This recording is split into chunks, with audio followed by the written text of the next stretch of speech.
শিক্ষার্থী বন্ধুরা, আশা করি সবাই ভালো আছো। আমি আবারও আরেকটি ক্লাস নিয়ে তোমাদের মাঝে হাজির হলাম। এইবার আমরা যে সমাধান করব ক্যালকুলেটর ব্যবহার করে, সেটা হলো ত্রিঘাত সমীকরণকে কিভাবে আমরা ক্যালকুলেটর ব্যবহার করে অতি সহজে ত্রিঘাত সমীকরণের যে সমাধানগুলো রয়েছে, উৎপাদকগুলো রয়েছে, সেই উৎপাদকগুলো কিভাবে বের করতে পারি সে ব্যাপারগুলো নিয়ে আজকে আলোচনা করব। আশা করি এই ক্লাস শেষে ত্রিঘাত সমীকরণ উৎপাদকের বিশ্লেষণে ক্যালকুলেটরের মাধ্যমে তোমার কোনো সমস্যা হবে না। শিক্ষার্থী বন্ধুরা, চলো কথা না বাড়িয়ে আমরা কাজে চলে যাই। আগে চিনে নিয়ে আসো ত্রিঘাত সমীকরণ কেমন হবে। দেখো শিক্ষার্থী বন্ধুরা, আমরা যদি লক্ষ্য করি ত্রিঘাত সমীকরণটা কেমন হবে, A X cube plus B X square plus C X plus D equal to 0। যদি এই আকারে যে সমীকরণগুলো থাকে তাকে আমরা বলি ত্রিঘাত সমীকরণ। এই ত্রিঘাত সমীকরণের দেখো আমরা কিভাবে যতগুলো ত্রিঘাত সমীকরণ আছে সকল ত্রিঘাত সমীকরণে কিভাবে সংক্ষেপে সহজেই আমরা ক্যালকুলেটর ব্যবহার করে উৎপাদকের বিশ্লেষণ বা এর মানগুলো বের করতে পারবো সেগুলো একটু দেখে নেব। শিক্ষার্থী বন্ধুরা, চলো আমরা 1 নম্বর উদাহরণটা একটু ট্রাই করে দেখি। শিক্ষার্থী বন্ধুরা, আমরা প্রথমেই কি করব, আমরা ক্যালকুলেটরটা হাতে নেব। ক্যালকুলেটর হাতে নেওয়ার পরে আমরা শিক্ষার্থী বন্ধুরা একটু লক্ষ্য করি। শিক্ষার্থী বন্ধুরা, ক্যালকুলেটর হাতে নেওয়ার পরে আমরা ক্যালকুলেটর অন করে নেব। আমার ক্যালকুলেটর আগে থেকে আছে, আমি অন করলাম না। তাহলে অন করার পরে আমরা মোডে 3 বার চাপ দিব, 1 2 3।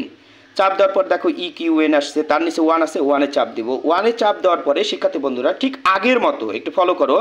1-এ চাপ দেওয়ার পর আমরা রিপ্লাই বাটনের ডান দিকে চাপ দিব, রিপ্লাইয়ের ডান বাটনে। এবার দেখো ডিগ্রি 2 এবং 3 আসছে, ডিগ্রি 2 এবং 3, এই 3 বাটনে চাপ দিব, 3 বাটনে চাপ দিব। আমরা 3-তে চাপ দিলাম। তারপরে দেখো শিক্ষার্থী বন্ধুরা এ হোয়াট এসছে। এবার আমি 1 নম্বর যে ত্রিঘাত সমীকরণটা রয়েছে তার আমি সমাধান দিব। 1 নম্বরে শিক্ষার্থী বন্ধুরা তোমরা ফলো করে দেখো 1 নম্বরে কি এসছে, এখানে এক্স কিউবের সহগ এসছে 5। আমরা দেখো শিক্ষার্থী বন্ধুরা এক্স কিউবের সহগ এখানে খেয়াল করি, এখানে ভালো করে লক্ষ্য করি আমরা এক্স কিউবের সহগ কত, 5। শিক্ষার্থী বন্ধুরা এইবার আমরা এই হোয়াটের জায়গায় 5-এ চাপ দিব, 5 চাপ দেওয়ার পর ইকুয়াল টুতে চাপ দিব। এরপরে দেখো শিক্ষার্থী বন্ধুরা বি হোয়াট এসছে। আমরা এবার কি করব, বি হোয়াট এর জায়গায় দেখো এই যে এক্স স্কোয়ারের যে সহগ আছে সেটা বি এর মান, এটা কত, -4। আমরা -4-এ চাপ দিব, তারপরে ইকুয়াল টুতে চাপ দিব। তারপরে দেখো সি হোয়াট আসছে। শিক্ষার্থী বন্ধুরা লক্ষ্য করে দেখো, তারপর আসছে কি সি হোয়াট।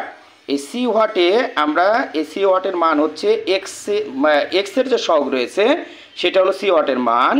এবার এক্সের সহগ দেখো এটা -3, আমরা -3-তে চাপ দিব।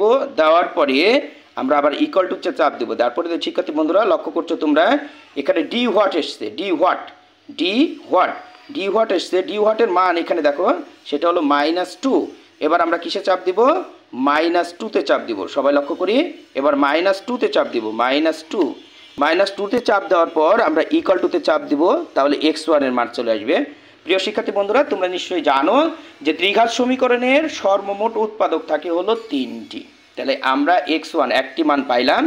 এরপরে যদি আমি সমানে আরেকবার চাপ দিই তাহলে আমরা x2-র মান পাবো, এবং সমানে যদি আবার চাপ দিই তাহলে আমরা x3-র মান পেয়ে যাব। প্রিয় শিক্ষার্থী বন্ধুরা, আমরা এভাবে ত্রিঘাত সমীকরণে সহজেই ক্যালকুলেটর ব্যবহার করে উৎপাদকে বিশ্লেষণ করতে পারি। প্রিয় শিক্ষার্থী বন্ধুরা, আমরা এই ত্রিঘাত সমীকরণকে উৎপাদকে বিশ্লেষণ করে এর মান বের করার জন্য আমরা যে ফর্মুলাটা অ্যাপ্লাই করলাম, যেভাবে করলাম, এটা বা কোন বাটনের পরে কোন বাটন চাপ দিলাম, এটা যদি তোমরা মনে রাখতে না পারো তার জন্য আমি বাটনগুলো আরেকবার তোমাদের দেখিয়ে দিচ্ছি। বিশেষ করে বাটন প্রেস করে রাখছি, এখানে আঁকিয়ে রাখছি, আঁকানো বাটনগুলো তোমরা একটু দেখবে। তাহলে আমরা প্রথমে কি করব দেখো শিক্ষার্থী বন্ধুরা, মোডে আমরা 3 বার চাপবো, তারপরে 1 বাটনে চাপ দিব, তারপরে রিপ্লাই ডান বাটনে চাপ দিব। তারপরে আমি চলে যাব কোথায় দেখো শিক্ষার্থী বন্ধুরা, রিপ্লাই ডান বাটনের পরে এইবার যেটা করব সেটা হলো 3-তে চাপ দিব। 3 মনে করে এটা নাই, 3-তে চাপ দিব। তারপরে এ এর মান অর্থাৎ এর যে সহগ এক্স কিউবের যে সহগ সেটা বসায়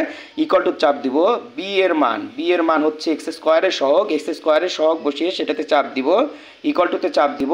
এরপর সি এর মান হলো এক্স এর মান বসিয়ে সেটা সমানে আবার চাপ দিব, এবং ডি এর মান হলো ধ্রুবপদের মানে বসিয়ে আমি সমানে একবার চাপ দিলে x1 পাবো, আবার যদি চাপ দিই তাহলে আমি x2-র মান পাবো, আবার চাপ দিলে x3-র মান পাবো।